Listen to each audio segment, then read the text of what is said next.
આ જગ્યા જ્યારે અહીંયા અમે ઉતર્યા ને ત્યારે જ લાગતું હતું કે કંઈક આ જગ્યામાં છે. અમે ફર્યા, લોકો સાથે પણ વાત કરવાની કોશિશ કરી, ઘણા બધા મિત્રોને મળ્યો.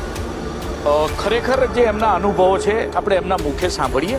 પરંતુ આ જગ્યા ઉપર કદાચ કોઈ કેપ્ચર પહેલી વખત થયું હશે, પરંતુ અનેક લોકોએ અહીંયા જીવ ગુમાવ્યા છે, ગંભીર અકસ્માત થયા છે અને આખા ફેમિલી પણ અકસ્માતમાં મોત થયા હોય તેવો અહીંના લોકોનો અનુભવ છે. એમની પાસેથી જાણવાનો પ્રયત્ન કરીશું.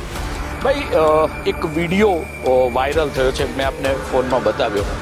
કંઈક બેઠેલું હોય હાઈવે ઉપર રાત્રે મોડા 2 વાગે. એ વિડીયો જે ભાઈ સાથે મેં વાત કરી 1:45 આસપાસ, એટલે 1:45 વાગે હાઈવે ઉપર આ ડિવાઈડરની વચ્ચે કોઈ બેઠું હોય એવું માન્યામાં ના આવે.